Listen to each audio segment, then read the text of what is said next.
Assalamu alaikum wa rahmatullahi wa barakatuh. Welcome, dear viewers, to another episode of Mic'd Up. And I'm your host, Omar. We appreciate you joining us for this episode. It was something that a lot of people wanted us to speak about and kind of put some stuff into perspective. And inshallah, we're going to do that before we jump in to the actual podcast and I introduce my guests that are with me today. Just a couple housekeeping. So please make sure we want to get the viewership up in YouTube. So please make sure that you like and subscribe and also share the link to your friends and families, obviously for the viewing purposes. So the message gets out to not just the people who continue to follow us, as we do appreciate the love and support as always, but others as well. And then that way we can stay connected with them as well. So you Mic'd Up 416 on YouTube. We're also on Facebook, so go out and follow us on there as well. And we're live here in Haramain Studios for Season 3. So we appreciate Haramain TV Studios for allowing us to use the studio for Season 3. So shout out to everybody behind the scenes on Haramain TV, Brother Asif. And if you're not connected with Haramain TV on Facebook, go out and follow, as well as on your IPTV boxes for true Islamic content and everyday Islamic essentials on the channel. So please make sure you're connected on your IPTV boxes, Haramain TV. Inshallah, they're doing some great work and some great episodes and videos and speeches and so on and so forth. So make sure you're connected with them. Jazakallah, this is episode number 8. I think this is something that everybody can relate to, and some people tend to forget about this topic, but it is drawing near, and we're going to talk about how close we actually are and how scary it actually is. So this is episode number 8, the end of times. And over to my right, no stranger to the podcast, no stranger to the show, Hafiz Yahya is joined me, as well as his brother Hafiz Bilal. So both Hafiz, Assalamu alaikum wa rahmatullahi wa barakatuh. Wa alaikum assalam wa rahmatullahi wa barakatuh. Wa alaikum assalam wa rahmatullah. It's always a pleasure to have Hafiz Yahya, because even just before the podcast we were laughing about a comment that he made on another show, but it's good one-liners and punchlines that he always puts his insight in, and obviously the podcast that he's been on, fantastic. And same with Hafiz Bilal, a more intellectual, not to say Hafiz Yahya is not intellectual, but a more intellectual sound individual on our podcast. So I appreciate you guys coming out. I think this is going to be a good show. We're going to get right into it. End of times. When I put out the message on the Instagram and asked what people want to talk about, this one was heavily favored to be a show and for us to speak on it. The end of times is very scary, something that sits on the back burner. We don't really think about it. I guess I want to start there. So Hafiz Sab, or anyone, well, Hafiz Sab, who the concept of the end of times is not something that people talk about now. They think we're going to live forever, and we don't think about our akhirah. I go, let's start there first before anything else, because I think that's a sign in itself that we're not afraid of our death. We don't think that we're going to die. We're going to live here forever. Let's start there. Your take on that and why Muslims nowadays believe death is something that sits in the back burner. I'm gonna let Hafiz Bilal start this time. That's okay. Hafiz Sab. When we talk about this, or when we think about this topic, us having experienced, at least, getting knowledge and, having the right tarbiyah and the right upbringing, we at least have the thought and the notion that, hey, we're not here for a long time. Right? Kullu nafsin dha'iqatul maut. Right? Every soul must taste death. Yes. But when you look in the broader range, for those who haven't had that sort of a background or missed that sort of experience, you're seeing that, hey, they're living this life as if they're guaranteed tomorrow. Right. I'm going to wake up tomorrow, I'm going to do this. And you sort of get that idea and that sort of concept building, right? And I think the reason why there's such a big disconnect, at least one of the reasons I think why, is one thing you have to remember is that everything in Islam has a purpose, right? Some actions, for those that know, fardul ayn wa fardul kifaya, right? There are those actions which are obligatory upon everyone. Absolutely. And there are also the communal obligations. Absolutely. One important communal obligation that we are supposed to do is attending the janazah. Correct. Right? And that's not just for the person that's deceased. It's for yourself as well. Absolutely. Right? It's a reminder for yourself that, hey, tomorrow is never guaranteed. Right. Your eyes could close at any moment. Your breath could stop at any moment. Up to Allah. Right. Right. So, Hafiz, like in the concept of death is something that is only brought up in a certain time. Like somebody passes away, you remember death. So a close one passes away, a friend, a family member, so on and so forth, and we remember death at that given time. But why is it something that is not, I guess, amongst the young generation, the younger generation, so to speak?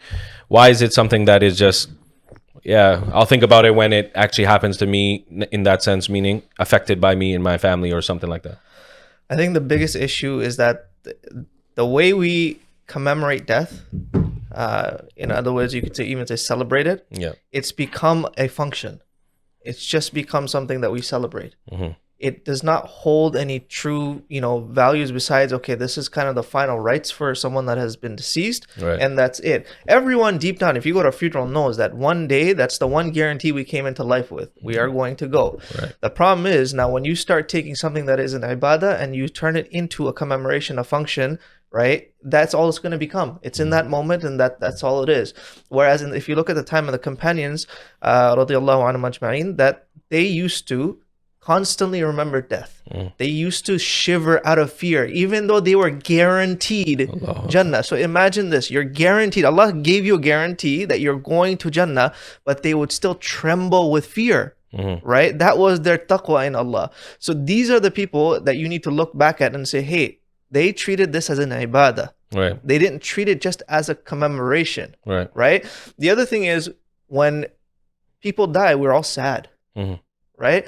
Well, why would you need to be sad? Of course, as a human being, you have that emotional connection to someone, but if you know that they're going to a better place, you shouldn't be sad. It's that remorse and that regret, and the things, the sins you might have committed together, right? And those times, right? Very good But point. this is the human reality, and like I said, you have to step out of the fact that it's just a commemoration. If you treat it like it's worship and you're constantly remembering it, you won't have the same outlook. Because here's the thing: if you could go to sleep tonight, and this is your last night on earth, Right. last night in this world, are you going to say, "Hey, I can stand in front of my Rabb, and He will be pleased"? None of us can say that. No. So if you cannot, take self-account and say that, hey, my Lord, if I stand in front of my Lord tonight, I will not be able to, then you need to take another approach as to how you define your death and how you look at maut, right? There's a reason why Allah said, Kullu nafsin dha'iqatul maut, right? Everyone shall taste it, right? But the focus is not just the commemoration or the ceremonial part of it. Right. It's to remember. Because Allah could have just said, hey, the household, go and bury him, that's it. It didn't have to be a fard kifaya upon the community. Very good point. Right? It's for other people as well to remember that, hey, this is our reality. You came here, you made money, you did this, you did that, that's great. But at the end of the day, you're going to go 6 feet under. Yeah. And when you have those two angels asking you questions, will you be able to answer? Right? So you need to change your perspective on how you look at death. The one thing that just came to mind as you were talking about death, me and Hafiz Bilal did a course at the center on Janazah, 4 weeks course.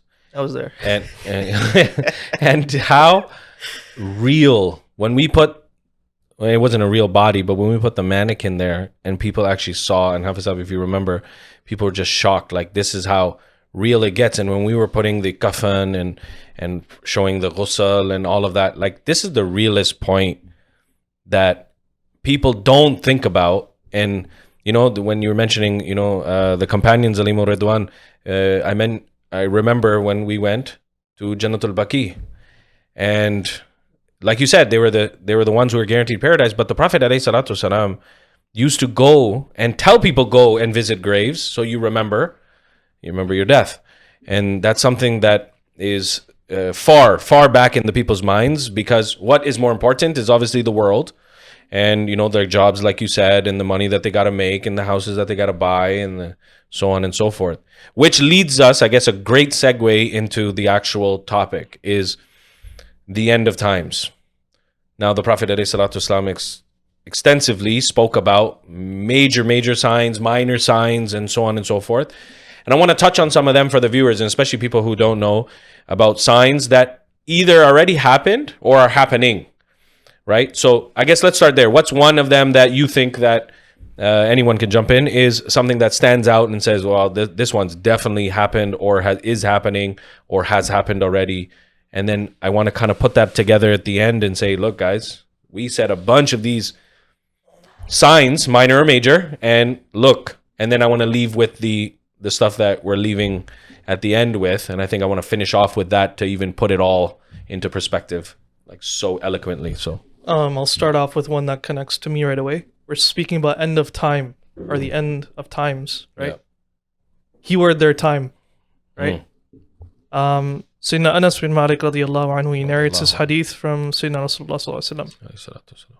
He sallallahu alaihi wasallam says, "La taqumu as-sa'atu hatta yataqarabu az-zaman."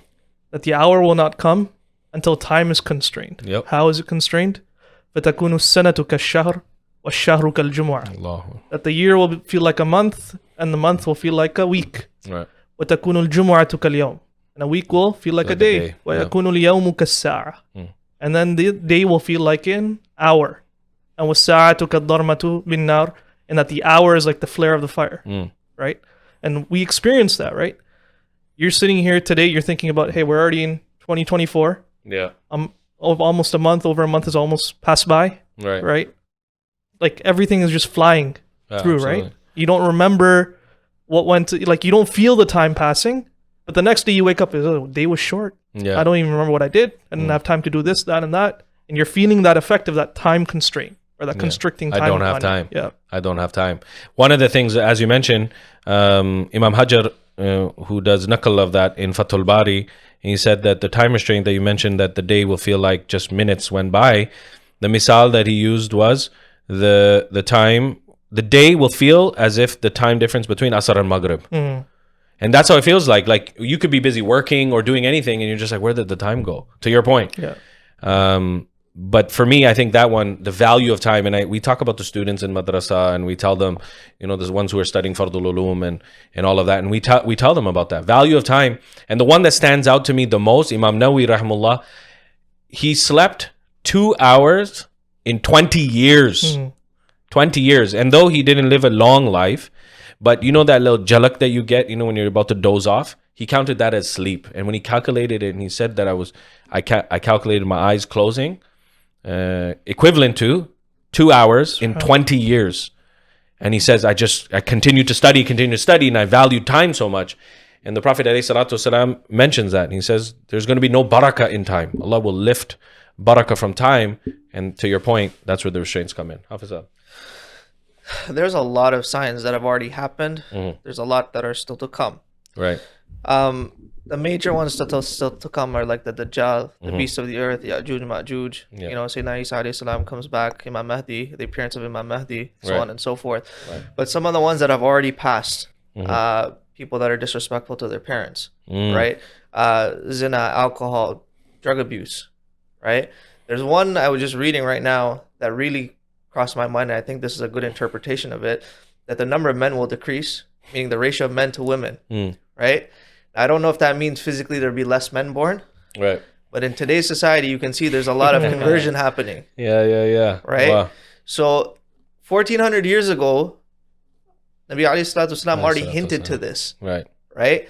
He didn't have to tell you exactly what it is going to be, right? Because again, 1400 years ago, there's a time difference, right? But the moral or the message that you can take from the interpretation that you can take from the sign, you can see it happening before your eyes. Right. And people will compete, to construct tall buildings. There's also one narration that I read that towards the ends of times, a man will basically be able to know what goes on in his household and others from his thigh. And the image, if you look into this a little bit deeper, where do you keep your phone? Your cell phone. Your cell phone is in your pocket. You pull it out of your pocket, it vibrates, or you get a notification, and then you're looking. You can see what's happening across the world. Right. So some of these signs have already, a lot of these signs have already happened, and there's still some yet to happen. But my message to people is, don't wait for those signs to happen. Yeah. Right? Because you should be scared if you're living in that time when those final signs happen. You should be very, very scared. Right. Because the religion will be very, very fragile in the hearts of people. And the concept of the Prophet ﷺ mentioning some of these hadith, he related it to his ummah.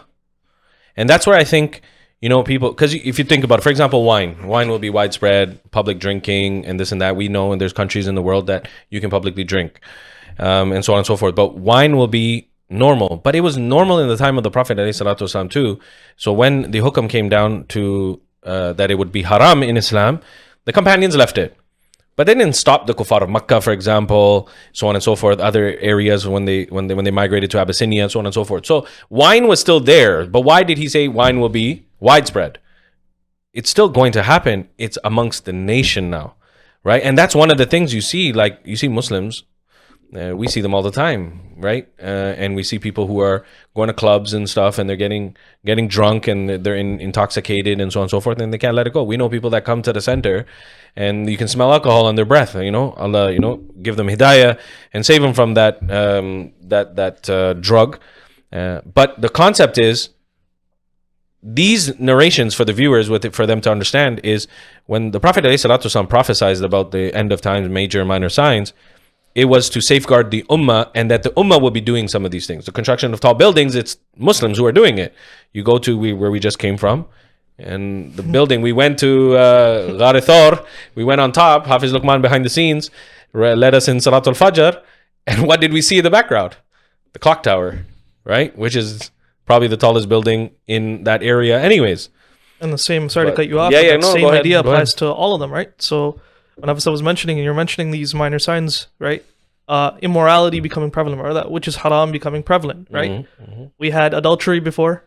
People have done adultery since time, right? It's not nothing new. Mm-hmm. But it's like you said, it's when the ummah starts to practice and starts to get involved in these actions, right? That's when it's considered a sign of the end, right? One of the things I want to get your guys' take on it is fitna will arise a lot more.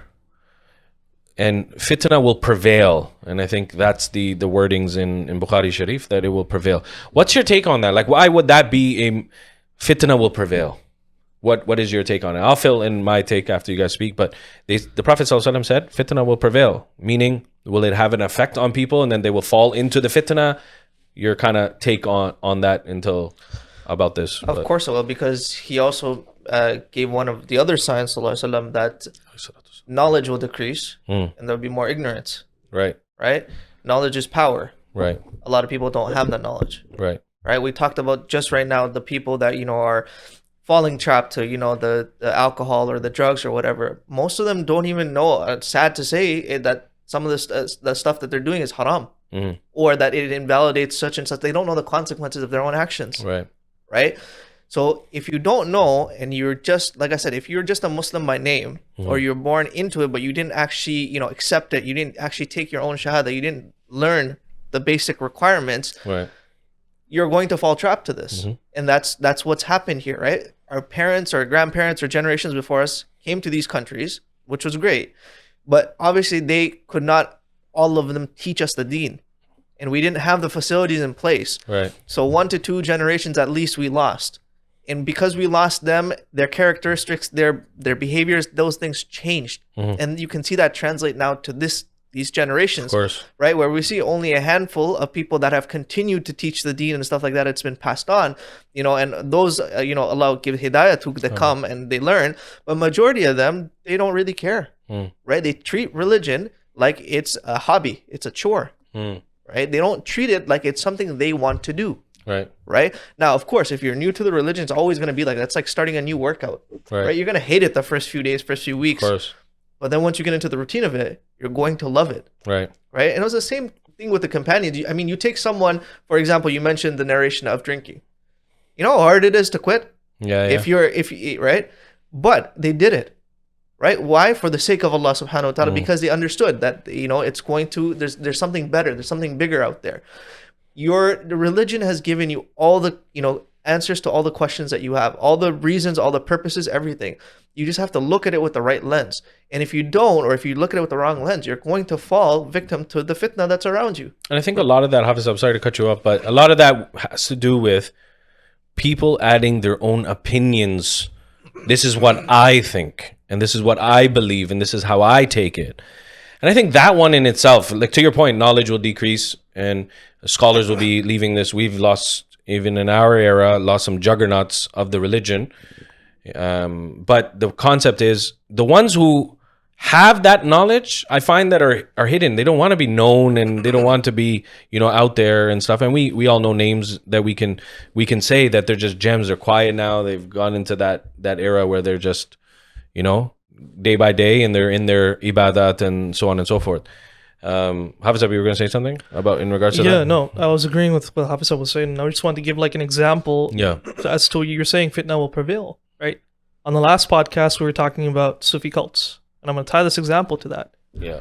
Is that think of this scenario where you have a group of people, Right. let's say in a third country village, right? Right. And they're following this fake sheikh or this fake beat or this someone who doesn't have the qualifications to be that which he says, right?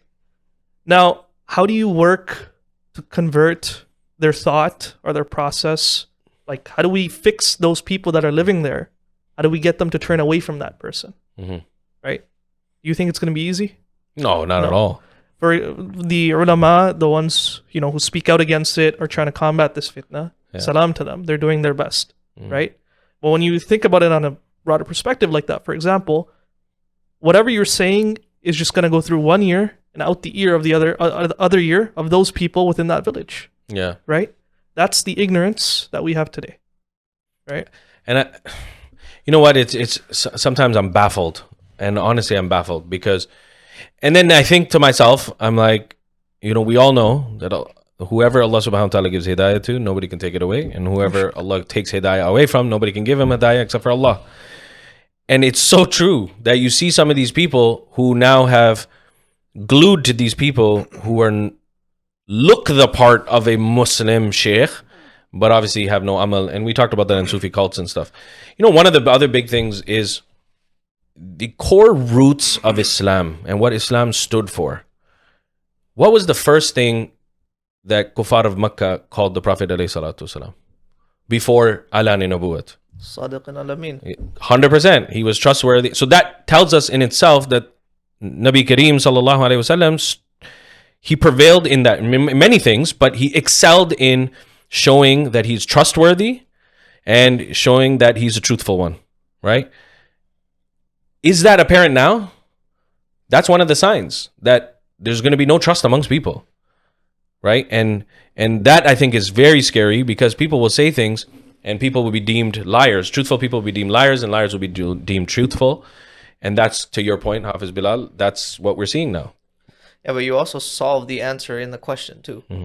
Because here's now, the problem over there is people treat things with sentiment. Their answers lie within emotions, right? Right. They don't understand ilm, they don't understand knowledge. If you try to give them, where it's the exact opposite over here. Okay? Now, the biggest problem that we faced is we brought scholars who were trained for that, how to answer with sentiment. And we took them and we shipped them here. And they started to answer with sentiment. The kid doesn't understand. The kid is always taught knowledge. You have to fight knowledge with knowledge. So that's why a lot of these kids still don't understand. You're fighting with sentiment. Right? The Moy Sab doesn't like an answer. Allama Sab doesn't like an answer. He's going to whack you across the face. At least that was the case for me. But, this is what I'm saying. Like, if you sat down and you tried to explain to the person, right? I'm not saying that just the scholars are at fault. It's we as an entire generation are at fault. 100%. But, again, I'm just pointing out some of these problems so you can kind of see it for yourself, right? And it's a very simple solution. If in this part of the world, we fight knowledge with knowledge. Over there, they have their own way. They have their tariqah to do it. And to those ulama, they know how to do it. But here, in this world, our kids are equipped to always ask that one question, why? Right. How are you going to answer that? Yeah. You can't answer it with sentiment. No, you have to answer with knowledge. Yeah, knowledge fights knowledge. One of the other ones that stands out to me is a man will walk by a grave and wish that we'll talk to the person in the grave and say, I wish I was in your spot. Why does that stand out? I mean, I know why it stands out to me, because one, do you want to be in this world with all this test and trials and tribulations and so on and so forth? And is it going to get that bad that a person will say, I want to be there rather than be on this world? Your kind of take on that one. I'd rather be in the grave. when Sorry to throw a curveball. no, that's fine. No, that's perfectly fine. I'm just trying to correlate thoughts. No. When a person says that I'd rather be in someone else's position, Yeah. we have, what is that saying? You don't know how a person is or how they are until So you walk 2 in their miles shoes. in their Yeah, shoes, yeah, right? Yeah. So how do you know what's happening in the grave is going to be better? But we've surrounded ourselves with that notion, hey, this dunya is all that I need, right? Or this dunya is all that there is. Right. Hence why the person goes to the grave and says, I wish I was in your position. Right. They don't know the reality that the person in the grave might be worse off, might be even better off. Right. Something that relates to me on this point is, Sayyidina Anas narrated another hadith in, I believe it was Sahih al-Bukhari or Sahih Muslim. A man comes to Rasulullah sallallahu alaihi wasallam and he asks, when is Qiyamah? Or when is the end of time? When is the hour? Right? And Rasulullah sallallahu alaihi wasallam doesn't reply with an exact date or a time. He doesn't even answer it to that extent. He says, what have you done to prepare for it? Right? And the person replies, I have done nothing except that I have love for Allah and His Rasul. Yep. And the Prophet replies, Anta ma'a man ahbabta. You're going to be with the ones you love. With the ones you love. Right? And Sayyidina Anas, while narrating this hadith, he says, I have never seen the Prophet more happier than when he said those words. Right.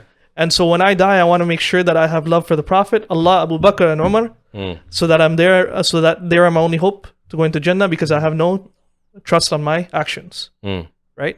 So that whole sort of concept is that this dunya isn't everything. Right? No matter what is going on, no matter what it is in this life is a gift to you. Right? There's a reason why in Islam suicide is haram. Right? This life is not yours. It's an amana upon you. Right? You have to live it according to the one who gave it to you. Right. Right. Another one is like naked. Oh, sorry, you were going to say something? I was going to say that. So if you ever are in that position where you said, I wish I was dead, or I wish I was in this person's shoes, right? To me, it's like you're telling Allah, whatever you've done for me, it's not nothing. Right. Right? Allah literally says He's the most forgiving, most merciful. You just need to come to Him. If you're thirsty, you're going to go to the water. Of course. The water's not going to come to you. Of course not. You just have to take that first step. Yeah. Right? So by saying that, you're also insulting Allah subhanahu wa ta'ala. Right? He will always forgive you. You just have to ask for it. Right. So you need to also, be mindful when you say things like this too, right? It's like they can hold a lot of more consequences than, what you may think in the moment. And that's, I think people don't realize. And I think a lot of forgiveness, we don't know what we're asking for forgiveness. It's just on the tongue, right? Istighfar, and you look at narrations of the Prophet ﷺ making istighfar at least 70 times in a day, and so on and so forth. I mean, the Prophet doesn't need to make istighfar. Let's be clear on one thing, right? For our brothers who are viewing and say that the Prophet sins, na'udhu billah. But he doesn't need to. But why did the Anbiya ask for forgiveness, make tawbah, make dua in this manner? It's for us to, as an example for us and how we should be doing this. And so many prophets, right? Sayyidina Yaqub, Sayyidina Yusuf, Sayyidina Yunus, the Prophet alayhi salatu wasalam, Sayyidina Musa. Everyone asked for forgiveness. They didn't sin. For us. And the concept of forgiveness, and I think self-realization, is what we're missing. Istighfar is just loose on the tongue, just like alhamdulillah and insha'Allah and wallahi and all these words that are on our zuban so quickly. They're just words. It's nothing is going to be that ayatul mubarak. You guys, mashallah, are Hafiz, Surah Arad. Inna Allah la yaghfiru. Allah subhanahu wa ta'ala does not affect change on a nation hatta. I forgot the ending, but you guys are Surah Arad, verse 11, I think it is. But Allah subhanahu wa ta'ala doesn't invoke change on a nation until they change themselves. Right? And that's the whole concept. Is what is Allah saying here is that you don't change yourself. You don't take that step. Like Hafiz Yahya is saying, you don't take that step first to understand, realize, and then make that change. It's not going to get better. You're going to be still in the same circle. And that's that little wind tunnel. But go ahead. Just wanted to add two things, and I'll bring it back full circle on the second one. But the first one, like you were mentioning, there's instances where the prophets have asked or made du'as that you would think a person who is guaranteed Jannah, a person who is sinless, shouldn't be making this du'a, right? And you're right, it's for us. And I've had this conversation with yourself, is one of my favorite ayahs in the Quran, right? In Surah Yusuf. After Sayyidina Yusuf alayhi salam, everything that he went through, the trials, he went to jail, when he came out, he became the minister, or he became the king, the famine and all that. Even when his dream became true, where he had the moon and the sun, moon and the sun prostrating to him and the stars as his brothers. After all of that occurred, Sayyidina Yusuf makes a dua. And towards the end of the dua, he says, Tawaffani musliman wa alhiqni bis salihin. Oh Allah, cause me to die a Muslim and raise me with the pious. Right? And this is for us. It's giving you an example of how you should be making dua and what should be your concern. And I'm trying to remember the second point. Yes, Hafiz was mentioning, the first step that you have to do is just make that first step to Allah, right? And if you're ever worried about Allah is not going to be able to forgive me, or my sins have gone too far, too extreme. Yeah. Allah subhanahu wa ta'ala himself says that from the start of this dunya until Qiyamah, only a portion of his mercy has been reserved for that. Allahu Akbar. I believe it was 99 parts, or it was 70 parts, I believe. I can't remember the exact. But the rest of that mercy, or the rest of those portions of mercy, are saved for Qiyamah. Allahu Akbar. The ayatul mubarak, inna Allah la yughayru ma biqawmin hatta yughayru ma bi anfusihim. Sorry. So that was the ayah that I was talking about. But to your point, is people don't I think the first concept is they don't understand Allah. Because they don't know. They don't have a relationship with Allah subhanahu wa ta'ala. Everything is robotic. Istighfar is the robotic. Dua is robotic. Ramadan becomes robotic, and so on and so forth, and all of these things. Oh yeah, 100%. And that's the whole concept, that part of your identity as a Muslim is understanding. Like you said about Sayyidina Anas, there were so many. There's another rawayat of Sayyidina Abu Darda that have the same concept, where the Prophet ﷺ became Jalal, and he says, I just love you. And he smiled, and he says, prepare to be tested, and so on and so forth. But one thing I want to touch on, so because a lot of these signs of the final hour and the end of times is apparent to Muslims, and one of them is nakedness. And one thing we don't understand is, when I think about this, I think about how Sayyidatuna Fatima radiyallahu anha, that the sun never seen the libas of Sayyidatuna Fatima. And I relate to, Sayyidatuna Aisha, for example, who would stand behind a curtain and then give tabligh and dawah to people who came and asked questions after the demise of the Prophet ﷺ, and these people who protected the hijab, and hijab not meaning what's on your head, just consoled their nakedness for the sake of Allah and the Messenger sallallahu alaihi wasallam. Nowadays you have people who are clothed but they're naked. Your take on that amongst the Muslim ummah? There's a saying I read not too long ago, but basically if we looked at it, that when man first started, it was naked. As man progressed intellectually, they put more and more clothes on, right? So I'm gonna use the Western, the caveman, then you actually had people that wore abnormal clothes and stuff like that coming into this part of time, or this era of time, right? If you looked at, for example, the 1800s, the 1900s, people were fully clothed. Even when they go out, it looked like, they're going out for, something very fancy, but they were fully clothed, right? Now, and that was like, it was, if you didn't wear, like, if you didn't cover up, if you didn't, do any of that, you were looked upon as like, what's wrong with you? Or you looked like the outcast. Right? But I said this a few episodes ago, when you give a human too much freedom, they don't know what to do. Right. Now, when you say you can be anything and everything and whatever you want to, and you can wear whatever you want. Yes, you can wear whatever you want, right? But there's two things here. One, what kind of morals are you presenting when you're walking around naked? Right? And the other thing is, you're not just responsible for yourself, but you now gave an excuse for everyone else to see you, because that your body is an amana from Allah subhanahu wa ta'ala. So the way you treat it, it will speak on the day of judgment of how you treated it. 100%. So when you lose your morality, when you lose your shame, right? That's what becomes of you. You start, you end up walking around naked. Mm-hmm. So if you walk around, to me, it's like the less intellect you have, the less clothes you have. That's simple. And you know what the thing is? When we think nakedness, we think women. But men are just as bad, right? We have men who are wearing girl clothing, right? Like they're actually shopping for girl pants because they want it to be tighter. And then you have the women who are dressed, but it's so tight. I mean, you can see obviously the shape of their body and this and that, and then and that's the whole concept, that they're clothed but they're naked, and they're doing it for what? Viewership. They don't understand. And you look at the pious women of Islam, like the ones we mentioned, it was the complete opposite, right? Hatta they wouldn't even, awaz will be considered hijab, and there would be hijab on the awaz from the great women of Islam, right? And you know what? I'm never surprised, because everything the Prophet ﷺ said is obviously coming true, has come true, and will continue to come true. But don't our women know, or don't our men know what hijab is, the definition of hijab? And why is it that it's on the back burner, so to speak, with all of everything that we're talking about? They don't, because they were taught through sentiment.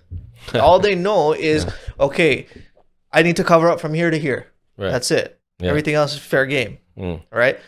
The problem is we're too busy looking for the minimum.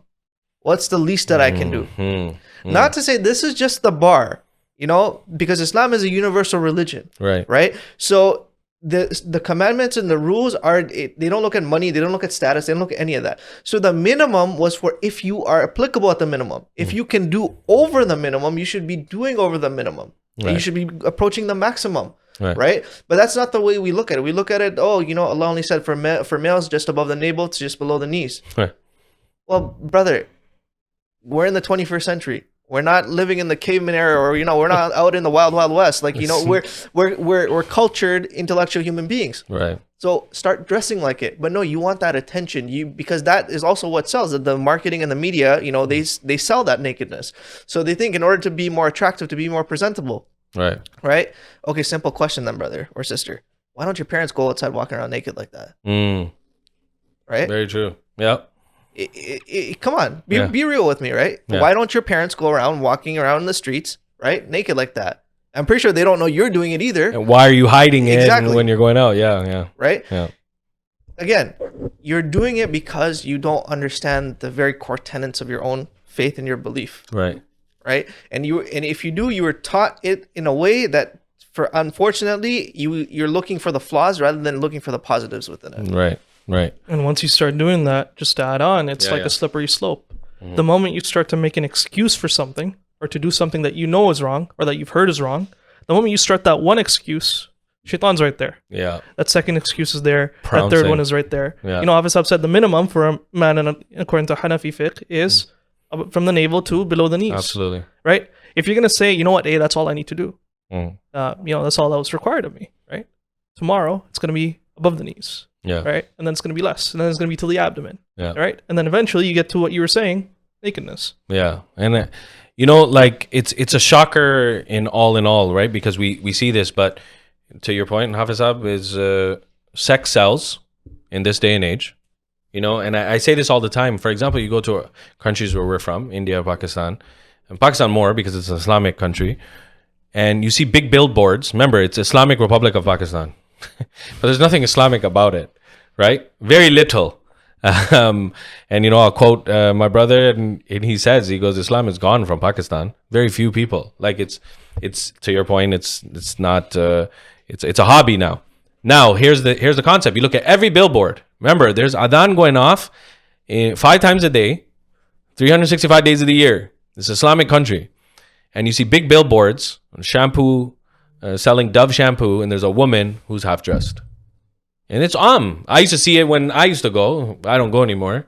But this is what happens. And look what's happening in Saudi Arabia, where they're saying, they're having concerts and stuff like that. And we all know about that, so I'm not going to beat a dead horse. But sex sells. It drives in money, because that is what the ultimate goal is, to make as much money as possible. So that some of the things that we talked about is minor signs, right? So we talked about adultery, we talked about nakedness, like we just said.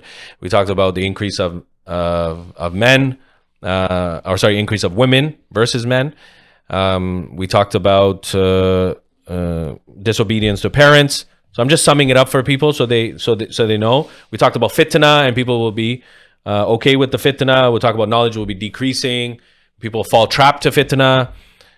We talked about jahiliyyah. All of these things are now. Drinking of alcohol, adultery, zina, so on and so forth.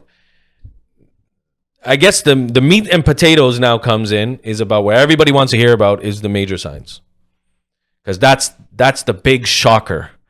And unfortunately, to be honest with you, is our ummah, illa mashallah, is not ready for the major signs.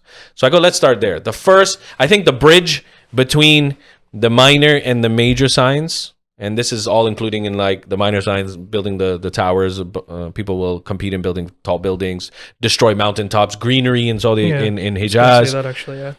But the bridge from minor to major signs, where I want to start, is the Antichrist. So Imam Mahdi is a minor sign, apparently, according to narrations, which I think it's a major sign. But the bridge is Imam Mahdi. So let's start there. Some people believe that Imam Mahdi is in hiding and that he's always been here and that he will come out. There's a sector of Islam that believes in them. There's a sector, not of Islam. There's a sector. There's a sect that believes that. Yes, I they stand cannot corrected. back that claim. Again, it's sentimental value versus actual intellectual intelligence. And nevertheless, these big signs, think of it. First of all, you can't even fight. You're not combat trained.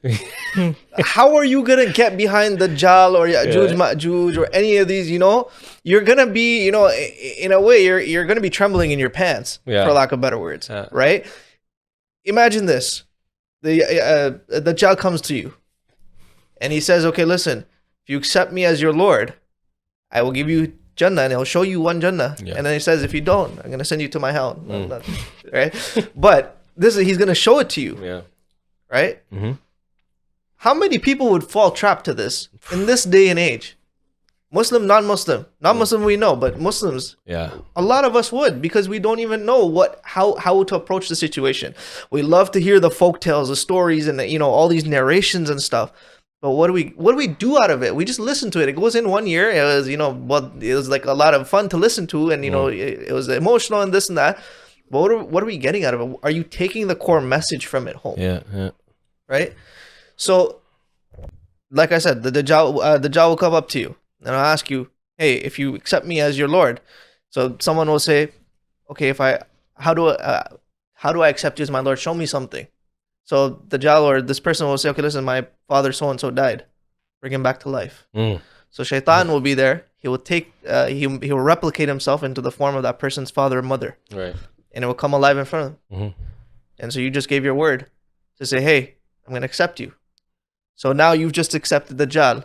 And what will happen is the Dajjal will send you into his Jannah. But it like his name, it is just a cover. It's false. Inside actually is a hell. Right. His Jannah will be Jahannam, and his Jahannam will be a Jannah. Right. The question to everyone that's viewing this is, are you ready to stand in front of the Dajjal and answer this? Right. The concept is, and I want you to continue because I think that's a good point. People need to understand the concept. The Prophet ﷺ said, which scares the what out of me, is he ﷺ said that I'm here to warn you the same way the Anbiya Rasul ﷺ warned their nations about the biggest fitna that you will face, and that's Al-Masih ad-Dajjal.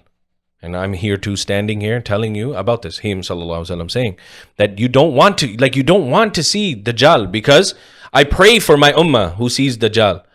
If the Prophet sallallahu alaihi wasallam is saying this, Dajjal is not just someone you could just fling off and whatnot. You will fall trap to Al-Masih ad-Dajjal. You will, because he'll be here for a very long time. So the narrations mention 40 days. But they also break it down to say the first day will be like a year, the second will be like a month, and the third will be like a week, and then the other days will be normal. Now you tell me, what part of the world will he not touch? There's only 2 places on the face of this planet he will not be able to go, Makkah, Medina. Right. However, let's just say, for example, you try to be smart here and say, okay, you know what? The Dajjal's here. I'm going to run to Makkah, Medina.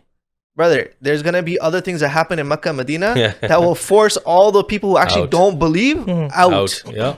Right? So there goes your escape plan. Yeah. Right? And to your point, just touching on that, is that he will stand on the outskirts. And when we went, we saw the palaces in the mountain where he would stand up, and he will cause the earth to tremble, and it will shake. And people from Makkah and Medina will then be like, no, he has to be what he says he is, so I'm out. And those people will leave the sanctity of Haramain Sharifain, and they will come out and they will fall trap to Al-Masih Dajjal. Like, think about that. Like, you know what the thing that I keep thinking about is, we can talk about it. We know about it. We know about the Hadith. We know about the narrations. We're talking about Al-Masih Dajjal. We know what he's going to do. And still, people are going to fall trap. Why? They're still going to fall trap knowing. So imagine, like, for example, use me as an example. I don't want to use anybody else. We talk all this game and say, Masih Dajjal, we know about him. We know what he's going to say, heaven and hell. We know it's going to be opposite. We know he's going to raise the parents from the dead, but they're not going to be. It's a deception. And then he's going to do it to me, but I'm going to fall trap. Knowing what we're talking about sitting here, and with all the knowledge, and still fall trap. Why are they going to fall trap? Why do you think they're going to fall trap to him? Even with the knowledge. There's not a Muslim out there that I would say that doesn't know about Al-Masih Dajjal. You hear about it.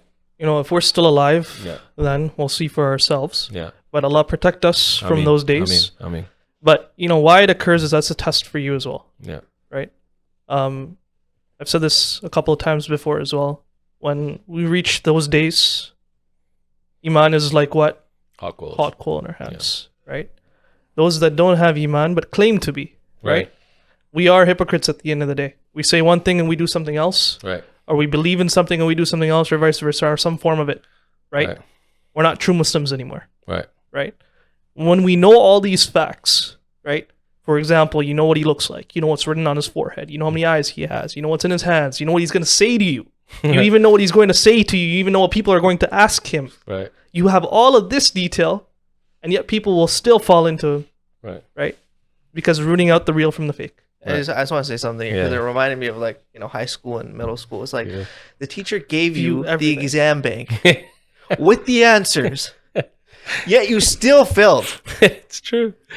Yeah. Like, we can't help you. Yeah. It's true. Right? Allah is literally giving you all the questions, all the answers, how to go about doing it, and you're still not, you know, listening to it. You still want to gallivant and do what you want to do, and, you know, you're so sold on this temporary life, and you're not understanding that, hey, this is just this is a temptation, and it's kind of like a dream. Right.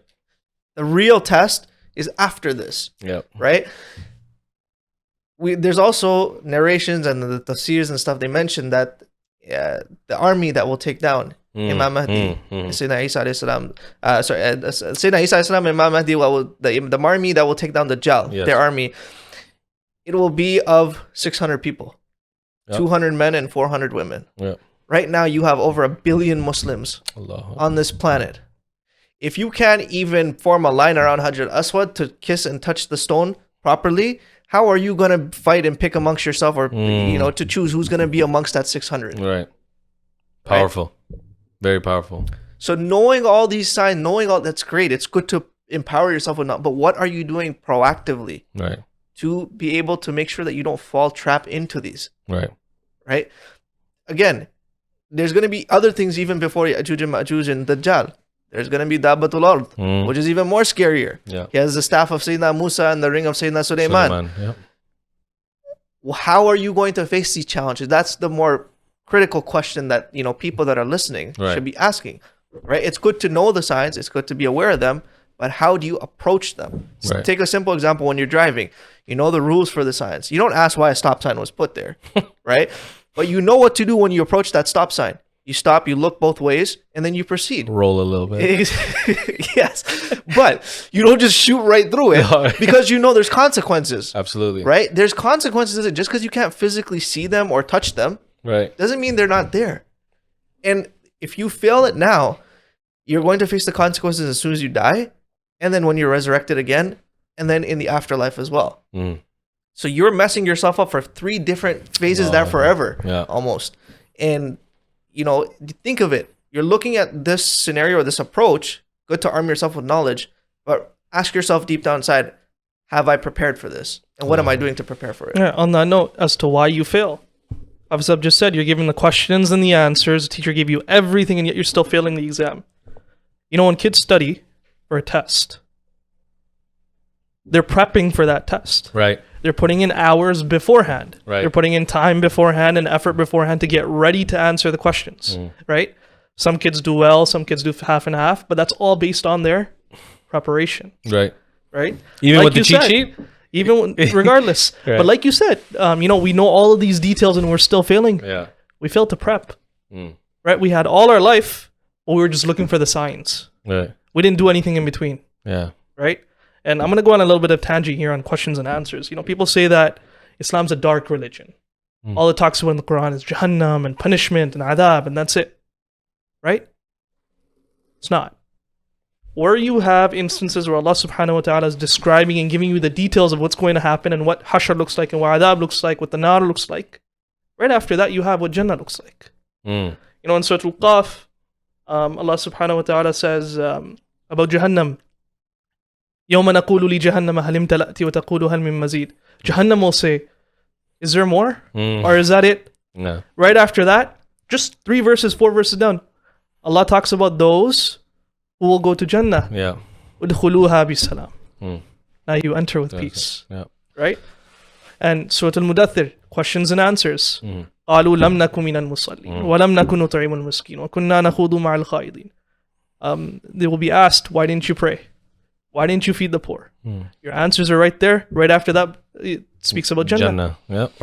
Every single person who denounced the belief of Allah subhanahu wa ta'ala in this world, when they're resurrected on the day of judgment, they will go up to Allah subhanahu wa ta'ala and they'll say, Allah, send us back now. We believe.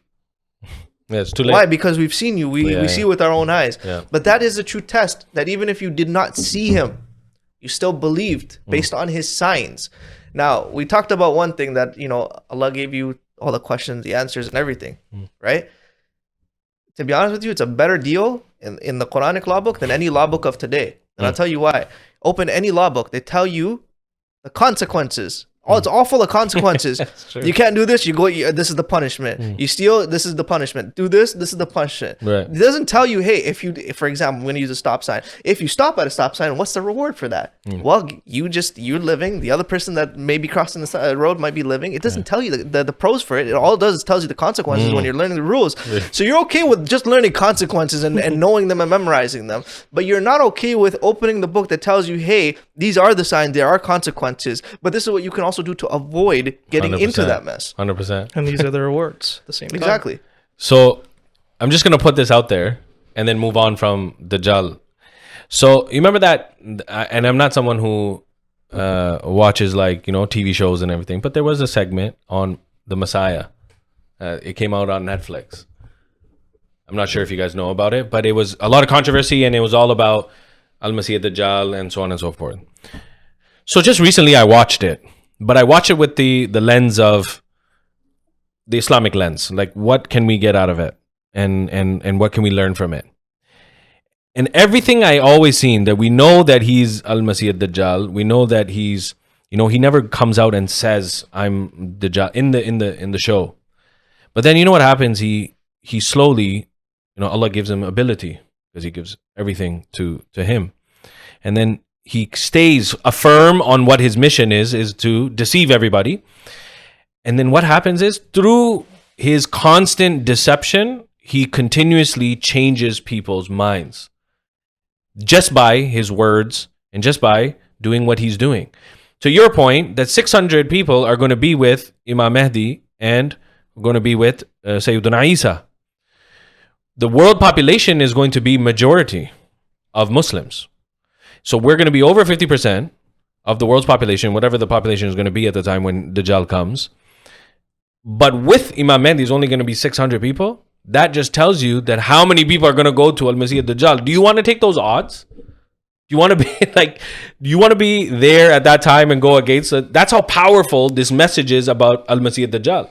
You're going to fall trap for him because he's not going to stop. Regardless of what happens, you fleeing and running to Medina Munawwara, you think that's going to be easy? You don't think there's going to be blockades and be like, nobody's allowed here and all these things are going to happen? Your iman needs to be on point now. And that's what it is. Iman wale, the people with iman, with tawakkul and all of this, are going to be the ones who are going to be with Imam Mahdi at that time. And which leads me to the army of Imam Mahdi, which an army will arise from Khorasan.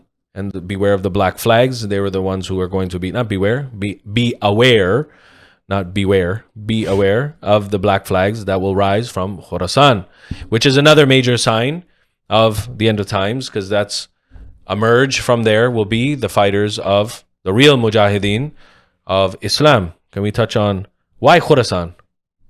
Why do you think just Khorasan? And deflect that one to you. Well, I'll tell you what I think. Okay. That when we look at Khorasan now, and shout out to my Stan brothers, and excluding Pakistan, I mean Afghanistan, Tajikistan, and the other stans, and especially shout out to Habib. But the concept is that when you look at all these Islamic world countries, you see Tawheed. You see Tawheed in those countries. No matter how many people have tried to bombard Afghanistan, whether it's the Russians or the Americans and so on and so forth, they've always stayed firm on Sharia. Always. And I believe because Tawheed is still evident amongst these Islamic countries, because look, everyone wants to paint the picture that Saudi Arabia is the poster child for Islam, which is not. You never hear noise, quote unquote, from the Stan world, Kazakhstan, Tajikistan, and so on and so forth, and Afghanistan. That's what I believe. That they're so so enriched in Tawheed and the oneness of Allah subhanahu wa ta'ala, that those are the people that are going to come out and fight because that's what they stand for. If you look at their lives that they live, they might not live the most modern life. Of course. They live very simple lives. Absolutely. But what comes first in their hearts is, like you said, is taqwa in Allah. Yeah. Right? They are happy with what they have. There's no constant chase. They are living their lives for Allah subhanahu wa ta'ala. Sure. We are not living our lives for Allah subhanahu wa ta'ala. And that's why a lot of people don't find peace. They're chasing this peace that they'll get when they're retired 50 or whatever with the white picket fence and all that. That's not peace. That's too late. Yeah. This is your prime time. Right. You want to find peace? Allah gave you the solution. Remember Him. He will remember you. Absolutely. Right? Ala bi dhikrillahi tatma'innul qulub. Right? That verily in the remembrance of Allah subhanahu wa ta'ala is the ease of the hearts. Thank you. So these people, and again, when you look at a sign, don't just look at the sign and take it for the tale or for the narration. Look deeper into it. Right. Why that specific place? It's because of the way those people are. Absolutely. Right? It's the way they live their lives, and it's the way they conduct themselves. Right. No one's telling you have to live under a hut or make a hut or something like that and isolate yourself. It's the simplicity in your life. Absolutely. Absolutely. Another major sign you just touched on, because we talked about, is we have, obviously Imam Mahdi and the arrival of Al-Masih ad-Dajjal. And then we have, you touched on it, you just briefly touched on it, was the arrival, the return of Sayyidina Isa alayhi salatu wasalam. So when we touch on that, Hafiz Bilal, because that's another major sign, because he's going to be the one that's going to kill Al-Masih ad-Dajjal. There's a group of people that believe Sayyidina Isa has already passed. Na'udhu billah. Right? Yeah. And if you read the Quran, they believe in the Punjabi prophet. Yeah. Yeah, and if you read the Quran with the right people and the right... No, that's perfectly fine. That's needed. But with the right people and with the right knowledge, the right mindset, وَمَا قَتَلُوهُ وَمَا صَلَبُوهُ وَلَكِنْ شُبِّهَ لَهُمْ وَإِنَّ الَّذِينَ اخْتَلَفُوا فِيهِ لَفِي شَكٍّ مِّنْهُ مَا لَهُمْ بِهِ مِنْ عِلْمٍ إِلَّا اتِّبَاعَ الظَّنِّ وَمَا قَتَلُوهُ يَقِينًا بَلْ رَفَعَهُ اللَّهُ إِلَيْهِ وَكَانَ اللَّهُ عَزِيزًا حَكِيمًا وَإِن مِّنْ أَهْلِ الْكِتَابِ إِلَّا لَيُؤْمِنَنَّ بِهِ قَبْلَ مَوْتِهِ. After death. And from there you can see that Sayyidina Isa alayhi salam is promised to come back, not as a Nabi, but as a Ummati of the Prophet sallallahu alaihi wasallam, right? Because his mission has already been fulfilled. Absolutely. Sayyidina Isa alayhi salam finished his da'wah, and that mission passed to Sayyidina Rasulullah sallallahu alaihi wasallam. Alayhi salatu And Sayyidina Rasulullah sallallahu alaihi wasallam is the last of the wasalam. prophets, right? Bishak. And after Sayyidina Isa alayhi salam, he will come as an ummati. Some also have the claim that he is actually a sahabi as well, because he's seen the Prophet sallallahu alaihi wasallam in Al-Isra wal Mi'raj. So it's another thing as well. But he will come and give and try to preach iman to the وَإِن مِّنْ أَهْلِ الْكِتَابِ, right? To the people of the book, right? And you know, that group that thinks that passed away and someone else fulfilled that prophecy, people of the book do not have iman, right? Correct. So what you believe is going against the Quran, Yeah. right? I'm trying very hard. I'm trying very. I'll say it for you. Okay, look, I'm gonna nullify that belief very quickly. Okay, for argument's sake, we'll say that you're right. Okay. Yeah. That the Sayyidina Isa alayhi salam will pass away according to your belief. Okay. Okay, and your Messiah apparently came in the last 50, 100 years. But man, I'm sorry, man. The brother passed away on the toilet. I'm not even gonna say passed away. That's too nice. He died on the toilet. He claimed prophecy. He claimed all sorts of things, and you guys contradict your own selves. Right. You guys have two major parties within yourselves, and you contradict your own beliefs on his status. Right. So first of all, is he a Messiah? Is he a prophet? Yeah. So if you can't even figure that out, you don't have the He right to himself was comment. conflicted. that too. But what I'm trying to say is that if you guys can't even figure that out, Yeah. you don't have the right to comment on this, and you're not backed by any proof. You don't have any proof to claim that this is what it is. I'm sorry, it's cultish behavior, and it's this sentimental value that's attached with it, and that's why you can't get out of it. Yeah. Right? I just find it's just garbage that's being thrown on the sake of iman. Like you're trying to pull for, what do you call it? Pull for strings, right? You're just trying to grab for something to hold on for dear life. My biggest concept with them is, like, I know you mentioned the beautiful Ayatul Mubarak. He wasn't crucified, and he wasn't he wasn't killed, or he wasn't crucified. And here's the thing. If he was Imam Mahdi, so let's say he was, okay, for argument's sake, it wasn't Imam Mahdi. The Prophet ﷺ in Sahih Hadith, and this is in Muslim Sharif, and he said that he talked about Imam Mahdi, and he says who Imam Mahdi is going to be. He's going to be from my lineage. His father's name will be my name. This brother, not even a brother, this guy is. We don't know if he identified as a guy. Yeah. This Punjabi so-called prophet said that, he doesn't even know his father. He doesn't even know his father because there was some ikhtilaf with his mother and this and that. You can read Ruhani Khuzain, and it will talk a lot about that. And then, but his father's name, what he says allegedly he was his father, was not Abdullah, like it was for the Prophet ﷺ, Sayyidina Abdullah. And he said that he will be his name will be my name. This guy didn't have that name. And then on top of that, he would be from my lineage. This Punjabi prophet on opium was high on opium, first of all. He was not a Sayyid, he was not Ahlul Sadat, he was not from Banu Hashim, he was no lineage associated, not even close. This guy didn't even speak Arabic. And I just want to know if he says that Wahi came to him, which is kufr, and did Wahi come in Punjabi to him?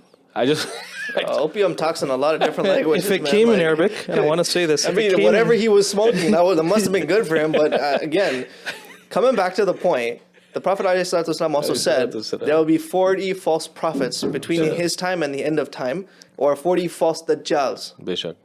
The ulama have, I can say probably consensus amongst them, have classified him as one, as a false prophet, as a dajjal, right? Because again, if you lay claim to something, we're not stopping you in the sense that we're not just going to say no to you, we'll listen to you, but you have to back that up. It has to make sense, and it has to line up with what we've been told. Yeah, absolutely. Right? Absolutely. If it doesn't, I'm sorry, we're going to say you are contradictory, and we're going to reject you. Absolutely.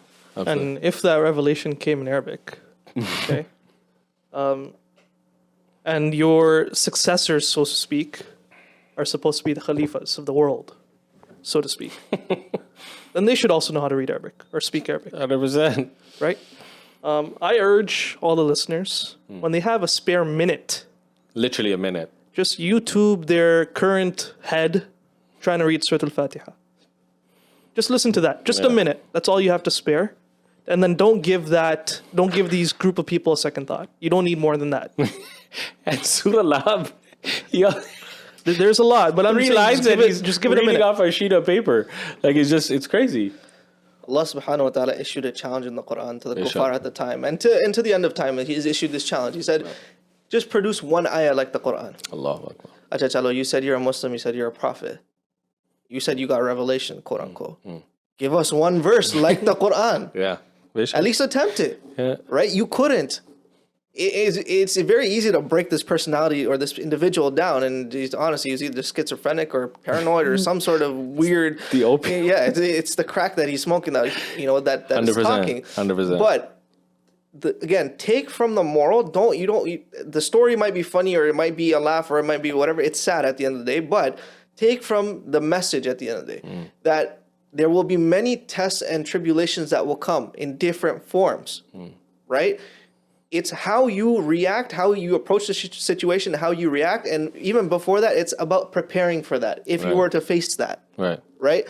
If you are going to, if the Dajjal and everything, it really, gets your blood pumping and stuff, ask yourself this: am I ready to be face to face with Dajjal? And if you're not, then you need to focus on getting ready if you were going to meet him. Right. And that goes back to the basics of arming yourself with knowledge and then applying that knowledge as well. Right? Because there's no point of knowing everything, but then not doing anything about it, then you're hypocritical at the end of the day. Absolutely.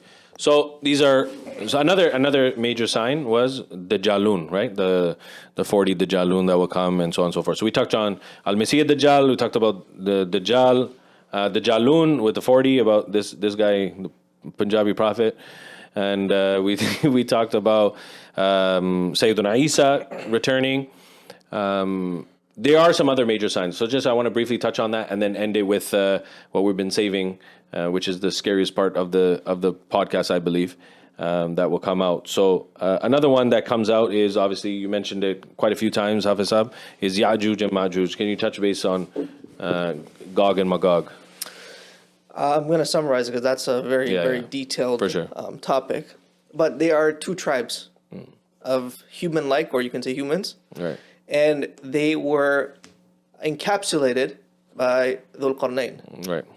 The story is in Surah Al-Kahf. Right. And again, you read Surah Al-Kahf every Friday, you'll know these things. Absolutely. So they were causing ruckus to the people. So I'm summarizing here. So Sayyidina Dhul Qarnayn encapsulated them with an iron wall. Right. And what they try to do is, obviously, if you encapsulate someone, they're going to try to get out. So they dig every single day. They dig. Some say they also lick the wall. Basically, they try to penetrate through the wall. And every single day, they get an opening where there's light. They can see the other side. And they say, you know what? We'll finish it tomorrow. Because by the time they finish, the day's over. Right. So they say, we'll finish tomorrow. And when they come back the next day, the wall, by the miracle of Allah subhanahu wa ta'ala, is back to how it originally was before they started trying to penetrate it. Right. There will come a day, and it's mentioned in Surah Kahf, that at the end of the day, when they can see the light on the other side, they will say, Inshallah. And when that day comes, the following day, when they resume or they come back to the wall, the hole will be like how they left it the previous day. Right. And they will be able to get out. And they will cause a havoc. And they will wreak havoc upon the earth. Right. So much so, and their numbers are so great, Allah knows best what their numbers are, but they will be passing by a river. And the start of the army, or of these tribes, they'll start drinking. By the time the end, or the last set of people in this army, or the tribes, come to the river, they will look and say, hey, there used to be water here. What happened to that? Imagine how many people that must be. Drinking. If you're going to drink a lake or a big body of water dry, right? They will go everywhere. And they will take everyone for annihilate the earth. Right? So, and then when they're finished killing on the earth, they will point their spears towards the heavens. Because they'll say, oh, we've claimed the earth. Now we'll claim the skies. So they'll take their arrows and they'll throw them into the skies. Right. The malaika will catch them and they will paint them red and let them fall back down. Like they used to do with Pharaoh. Exactly. And the reason or the significance of this is to let them think that they have killed whatever is in the skies that is ruling under their domain. Right. However, again, that's a psychological thing. Imagine this. One, you can't fight. Two, you're going to be basically savaged by 1 million people. Yeah. And a common description that we have of them is that they were cannibals. Yes. Yeah, and we know about like ears, size, whatever, and so on and so forth. Very. Also, some say hairy. Right? Yeah, There's different big belts. Exactly. Have you heard that in a theory right now? Just want to throw it out there, but have you heard that Ya'juj and Ma'juj are out now? I heard this recently. There's been different theories actually throughout the last 1400 years. Some said, for example, the Great Wall of China was this wall, and it was the Chinese and us. The Mongols and whatever, yeah. A lot of the ulama have debunked that as a myth, because it doesn't actually it doesn't line up properly, right? However, remember this: Allah doesn't make any false promises. Of course not. The real question you need to ask here is: are you ready? Okay, are you ready to face those tiny terrors? Right? That's seriously. Right? You might be able to take 1 or 2. You're not going to be able to take 1 million. No, there's no way. Right? Well, Allah warned you. He said, before that time, this will come. Make sure you're prepared. You're prepared ahead of time. Yeah. And that's again, it's the message or the moral that we want to get out to today is that we're trying to. These signs are great to talk about. They're good to learn about. But what are you doing in preparation of these? The other scary thing is, Hafiz, is that Imam Mahdi, Al-Masih ad-Dajjal, Isa ibn Maryam, and as soon as Dajjal is killed, right after, Alan will come and Sayyidina Isa alayhi salatu wasalam will say, or someone will tell Sayyidina Isa that Ya'juj and Ma'juj are out. So you have one fitna, you think everything is all peaches and cream, and then bang, another one comes out, and it's Ya'juj and Ma'juj. The concept of what Hafiz is saying is, like, it doesn't stop. It just, one after the other. Okay, you might be great enough to pass Al-Masih ad-Dajjal, which I don't think a lot of people will be anyways, and then you get Ya'juj and Ma'juj right after that. We forgot one thing though. The Dajjal will also have an army. Yeah. And it'll be certain people that like to wear black and rock back and forth like this in front of a wall. Right? Yeah. The Masonic temple folks. Yeah. Right? So think of it now. You're going to war basically. Ah, absolutely. You're not. First of all, no nuclear weapons, no AK-47, no bazookas. None of that stuff is gonna work. Absolutely. Right? It'll be like hand-to-hand combat. Yeah, absolutely. Right? Absolutely. But even then, are you ready to get to that point? Are you going to be counted as a believer? What if, for example, and I'm just using this as a very extreme example, what if you approach Sayyidina Isa, Imam Mahdi alayhi salam, and they say you're not a believer. You're a munafiq. Allahu Akbar. Then what? There's a reason why we wish we were not alive in those times. Absolutely. Because to be alive in those times means that you have to be 100% on point, and not just in your amal, but also in your belief, right, 100%. Inside and out. Absolutely. So that's why that number is also so small. Yeah, and that's the scary part where people don't realize, and the viewers need to understand this, especially if you haven't researched about that. Like, your iman has to be perfect, and we're not, like, to the bar. This is the bar that Allah subhanahu wa ta'ala says, praying 5 times a day, fasting in the month of Ramadan, giving zakat, going for hajj. This is the bar. That's the minimum bar. Yeah, you're not even getting to that. You think you want to fight Dajjal, and you're going to be in that army. It's not happening. Like, and it's easy to call yourself a Muslim. Yeah. But can you tell me with 100% guarantee that you're a mu'min? Right? A lot of people actually forget this fact, is that every Muslim is not a mu'min. But every mu'min is a Muslim. Right? Yeah. You're not ready to say, if you can't come to me and say, hey, I am a mu'min, there's work to be done. Right. There's still work left to be done. Right? And we talked about, I think you mentioned it, whether people didn't know, because you used the Arabic terminologies, the beast that will arise from the earth, and he will have the staff of Sayyiduna Musa, and then he will have the ring of Sayyiduna Sulaiman. What is he going to do with the staff and the ring? I know he's going to mark people, but what is the significance of marking and stuff? Just so everybody knows, so we can obviously educate them in that aspect. Well, you know your reality. Yeah. Who is real, who is truly a believer, and who's not.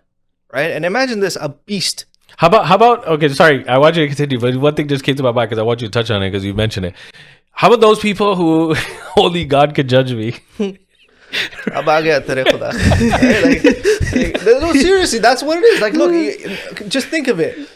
Don't do it. I was gonna say this when we brought up Dajjal. I said your Western Muslim's gonna say, hey, you can't judge him. He just has a scar on his forehead. That's it. He's blind in one eye. Allah can judge him. That's it. Right? So it's not too bad. You know what? We're not gonna die if we join him, but Allah knows what's in my heart. So we'll go with that.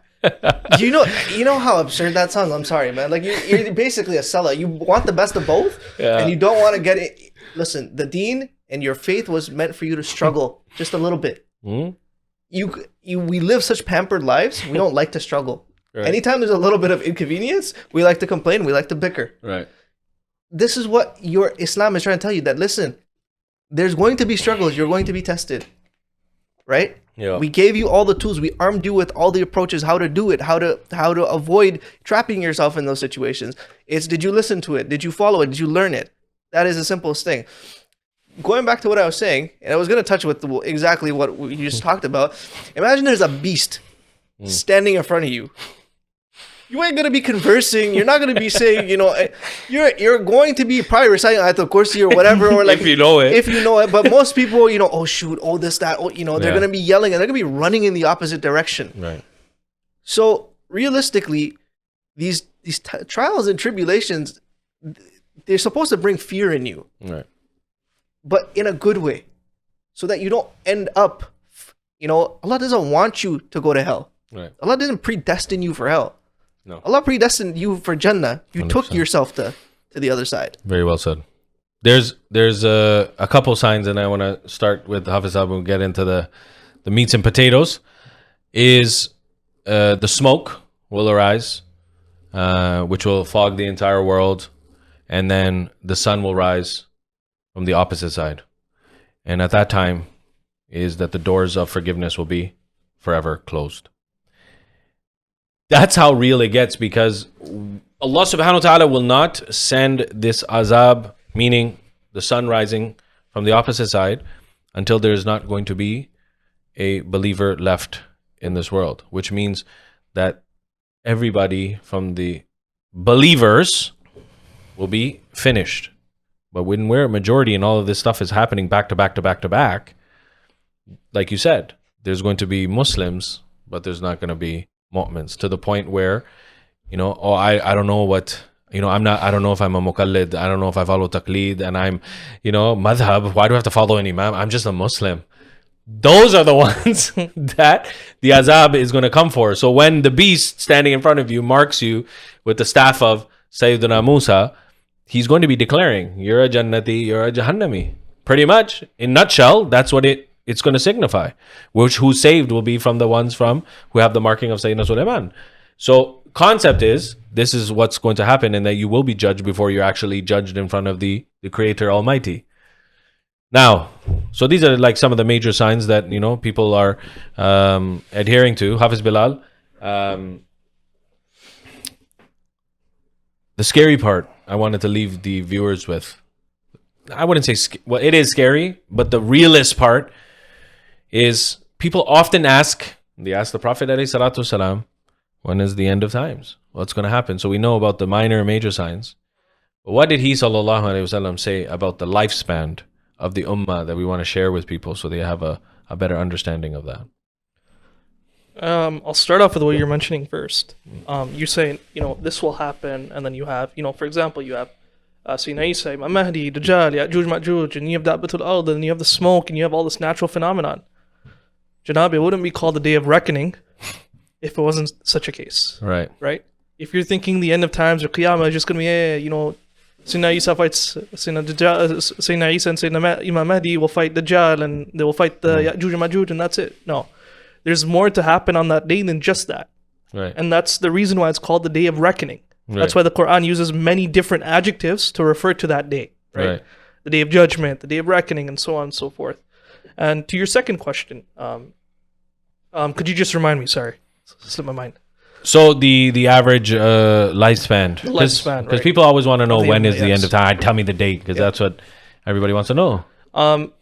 Some scholars, right, and Allahu A'lam, they calculated using specific methods when the day of judgment approximately would arrive, because the exact date is only known to Bishop. Allah wa Rasul, Yeah. right?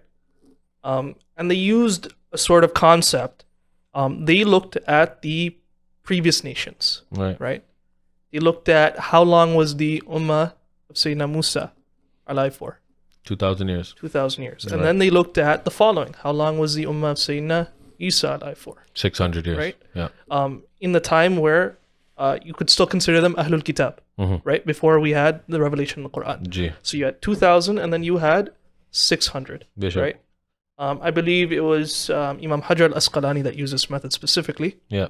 And he said, and he deduced that if you take away the 600 from the 2,000, if you take away the period of the Christians from the period of the Jews, you would have the period remaining for the Muslims. Right. And I believe that number amounts to 1,400. 1,400 years. Right. You also have scholars following that use different methods. I believe Imam Jalaluddin Suyuti said a number similar to that, Yeah. 1,400, 1,500, Yeah. right?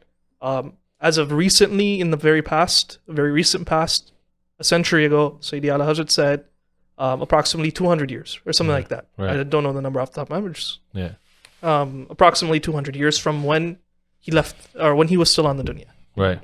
And that just gives you a sort of picture or paints a picture is that we're in the year 1445. Yeah.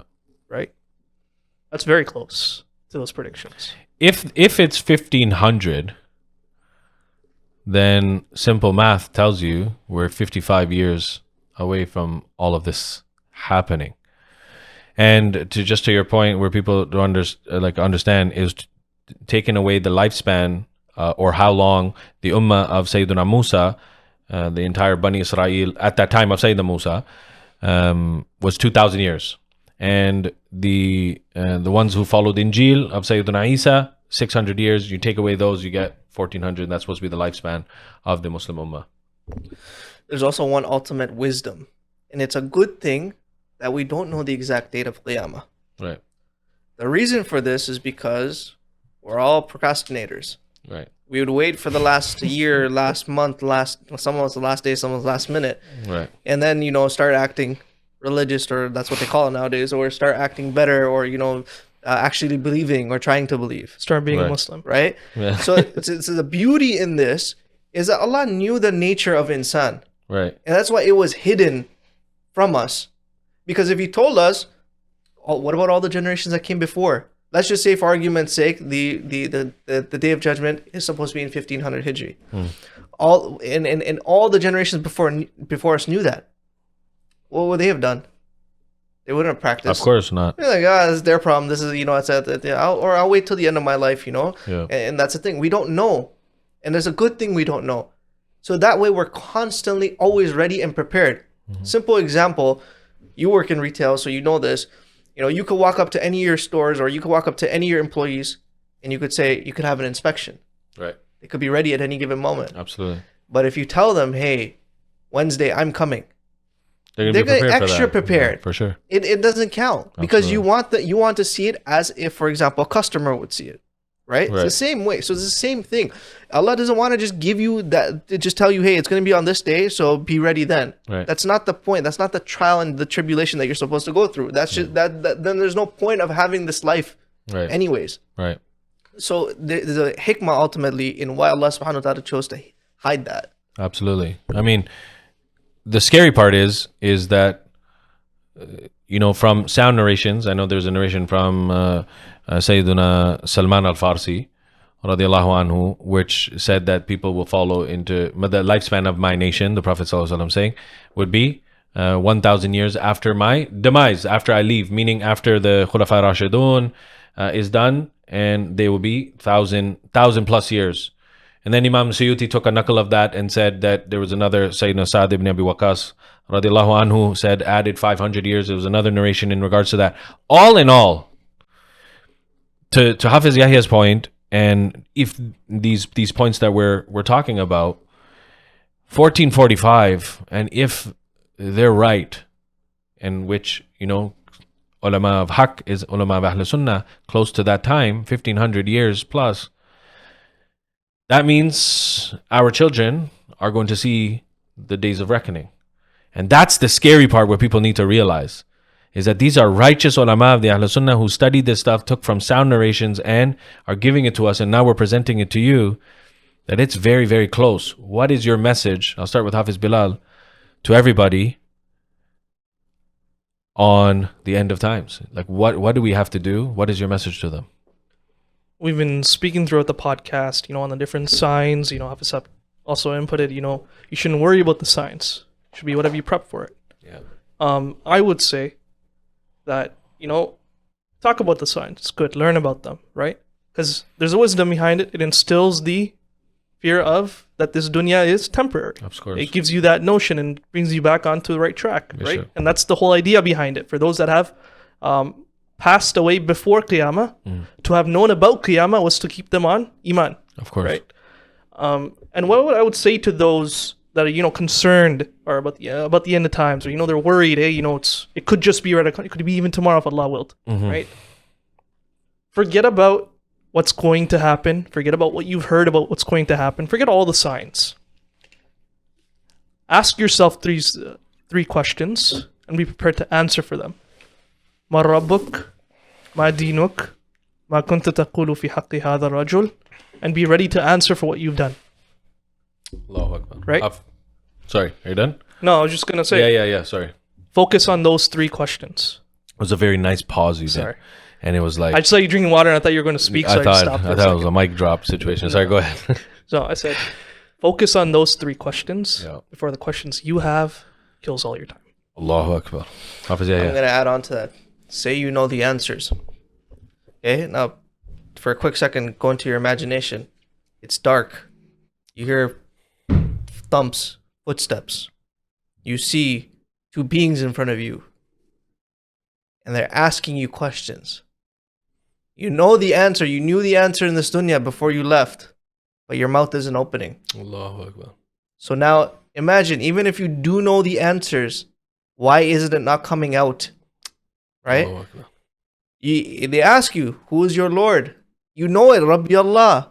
But why is it not coming out? Think of it. That is also a scenario that a lot of people don't think or don't know about. That your mouth could even not open just because you might have said it on your tongue, but it wasn't in your heart. You didn't act on that. Right? Imagine Sayyidina Rasulullah alayhi salatu wasalam is in front of you. You cannot. You read the kalima la ilaha illallah Muhammadur Rasulullah sallallahu alaihi wasallam, but you cannot say this. You cannot say who he is. You couldn't identify him. Exactly. Right? Because in some narrations, they're not even going to be the other two questions. It's going to be straight to this question. Allahu Akbar. Right? So if your mouth doesn't open, so don't just study, implement the religion within yourselves and your life. That's what these signs of the Day of Judgment are for. They're to say, hey, listen, before you get to this, make sure you already have instilled within you the core, the fundamental of the religion. Absolutely. Otherwise, if you do end up coming to this, you're going to fail. Allahu Akbar. And it's going to cost you, not just in this life, it's going to cost you in the hereafter. That's the thing, and I think two beautiful messages to end off. And I think the reality is that this is the realest it's going to get.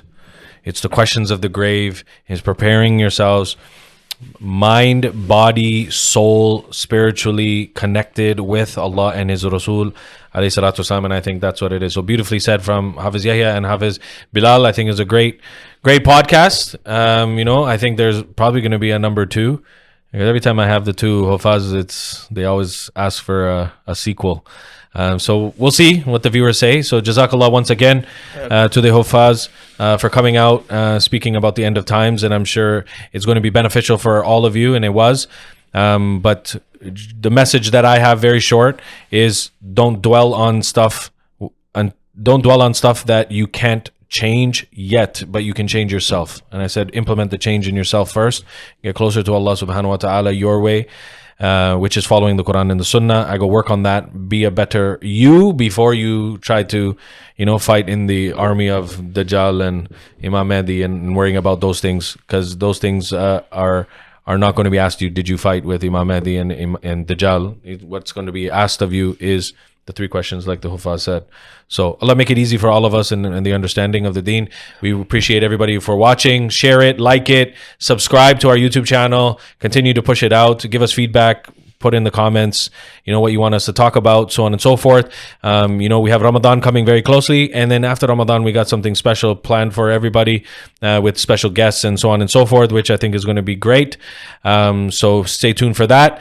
Until next time, Assalamu alaikum wa rahmatullah.